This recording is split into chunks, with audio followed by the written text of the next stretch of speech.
Will Roberts and your weekly telegram. Last week's highlights and lowlights of all the things that have happened around the United States and abroad.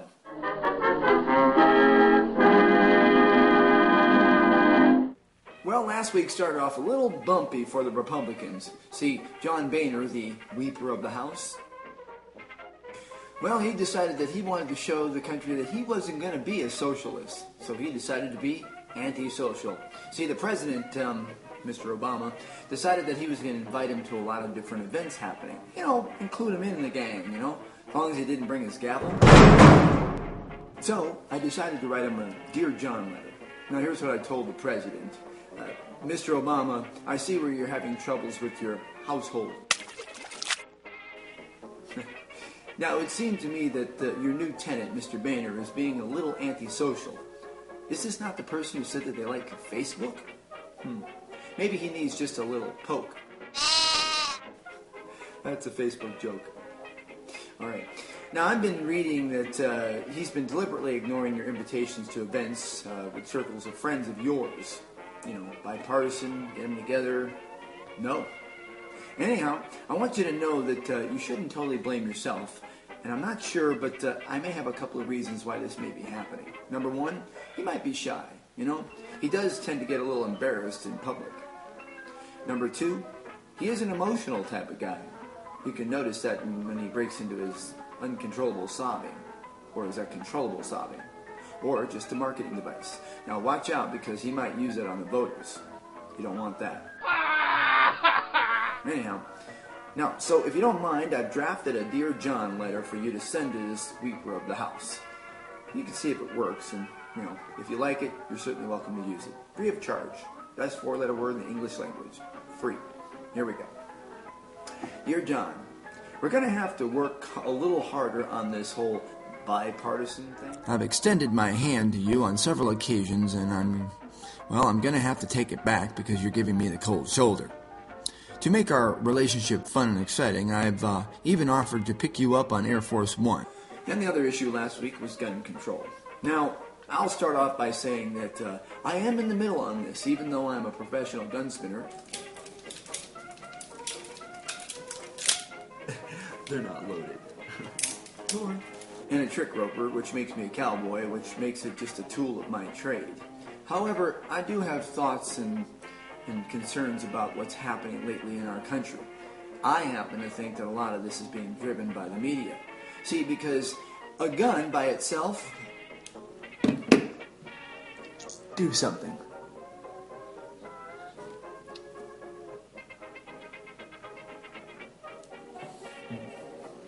Come on.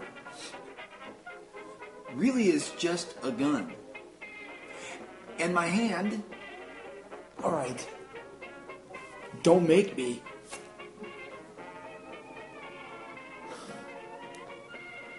Right. So here's my thoughts.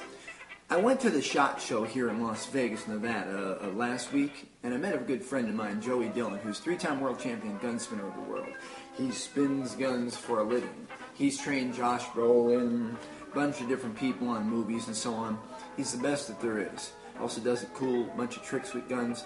But I thought, why not find someone who has the utmost respect for guns, knows how to use them, and has the ins and outs? Because you know what, as a gun spinner, we get to deal with it every day when we're doing our events around the world, with folks saying, guns? You must be Americans. Let's get right to the point. You know the Tucson, Arizona incident that happened last week? Yeah. One of the congresswomen was shot in the head. And one of the main objects here, or the main concerns that are kind of coming up, is gun safety and who should have it, and really more importantly, what the gun should be able to come with, sort of stock. They showed that there's an extended magazine. What's your thoughts about this? Have you kept up a little bit on this? I have. It's helped solidify some thoughts in my head. Obviously, my heart goes out to all the people that were involved, the victims and the people that were injured. But my thoughts are, I don't want to sound too far to the right, but I agree with left and right on this in different aspects. You can keep taking stuff away, but taking stuff away doesn't get at the heart of the problem, which is someone's desire to injure or kill another person.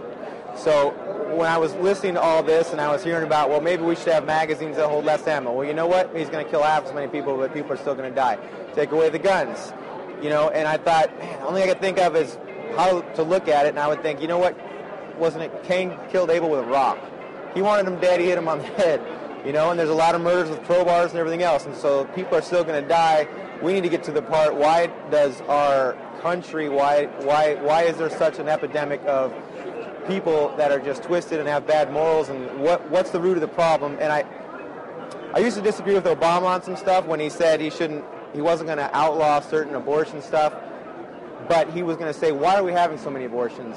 Right. Therefore, we don't need to make laws about it. We'll just figure out why it's happening. Dealing with the root of the problem. Right. So let's not make more laws about gun. Let's find out why are we having such a problem, okay, and try to change America. Now, that doesn't sound as easy as I'm going to write a piece of paper that says none of this.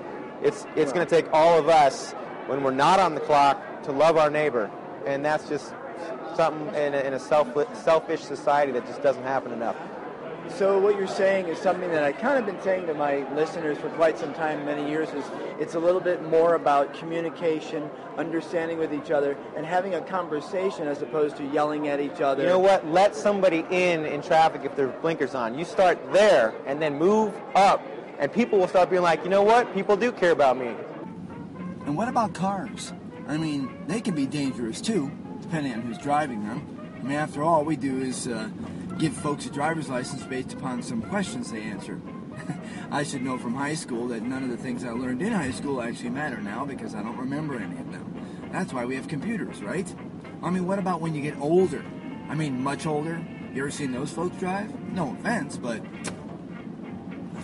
it can be kind of dangerous. Also, drunk driving. Folks that drink. We all know that folks that have drinks when they drive can cause accidents. And accidents can cause, well, fatalities. Hold on, I'm at a stop sign. Look both ways. Darn, I didn't see that. Then this last week, the big thing, health care. Republicans decided they wanted to repeal health care so they could kind of figure it out. Although, with all their figuring out, when you figure something out, when you attempt to try to work a problem out, you usually have a plan. They don't really have a plan. As far as I can tell, they don't have a plan. However, I think I figured out the plan they may have. Healthcare. See, they call it Obamacare over on the right side. And I think they should stop calling it Obamacare. Unless it's okay for us to call it as we see it, the way they're calling it. Which would be the Republicans' version is don't really care plan. So here's my plan for what I think that they might be offering the Republicans. It's simple. It's inexpensive. It might save money. You get this, and a whole lot of that. And finally, China. Well, see, the president of China came to visit our president, and they had a little talk about trade agreements. However, no matter how it works out, it's always going to be this whole 90-10 thing.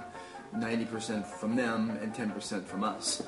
We're spending over $1 trillion on some of the stuff that they send us. I'm being nice by saying stuff.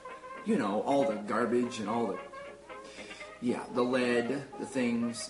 Basically, if you want to see how well things are going for China, walk down the mall, go to Walmart, Target. Maybe we can go in here and find some stuff that's made in the U.S. Huh, not likely. Here's some stuff. Made in China. Made in China. Made in China. Everything's made in China. We could take all this when it breaks, which is usually right away, and return it all for a refund. That'll do it. I don't think they have a problem with unemployment in China. Mainly because, well, when you pay someone 2 cents a day to work, well, that dollar can stretch pretty far. So, I've come up with a plan. I love to come up with plans. Now, if you use this plan, it's totally up to you. If you don't use the plan, that's totally up to you. However, my disclaimer, if it doesn't work, don't blame me. Go to your local and state official and blame them. They're used to it. Anyhow, here's how it works. What happens is you get all your receipts you got from the stuff you bought. Good chances that 90% or 99% of the stuff you bought is from China. So grab all your receipts and collect them. By the way, if you're a guy, just go to your wife's purse, your girlfriend's purse, look in there, and collect those. Us guys are not really good at keeping receipts. I don't know how many times my wife has said, "Oh, those jeans don't fit. Did you keep the receipt?" No. Why? Does it like attach somewhere on the jeans? I'm supposed to wear it? No, in case it doesn't work. Oh, don't worry about it. We'll walk in. I'll make it happen. I usually do. However, this won't work with the plan I have. You have to have the receipts because no one will give you your money back, and we certainly don't need credit from China. So, collect all your receipts, put them in a big bag. Now get all the items that you bought with those and find that, well, probably 100% of it is broken, ripped, or has lead in it. And put it in a box and ship it all back to China and ask for a refund. I think we'll be able to pay the national debt in a matter of a week. What do you think? And finally, I have a little bone to pick with MSNBC. I definitely have a bone to pick with them. Literally last week, I got this in the mail because I ordered it. Countdown with Keith Olbermann, who is no longer with MSNBC. Keith, you think you could have told the merchandising people a little ahead of time? Now, luckily I have my Fox one over there. That one you'll see next week. See, because we like to be right in the middle. I'm an independent, folks. What that means is that I can flip a coin, and however it lands, I can go to either side. Politicians do that, and they call them a flip-flopper. Okay, that's this week's weekly telegram. Highlights and lowlights of things that have happened. If you have anything you want me to cover or uncover, anyway, send me an email, will@willrogersusa.com. You can find me on Twitter. That's twitter.com/willrogersusa. You can go to my website, willrogersusa.com. I feel like I'm repeating myself, so just look at the links on here. I'll put some other stuff in my weekly. Check it out, and we'll see you next weekly. Bye-bye.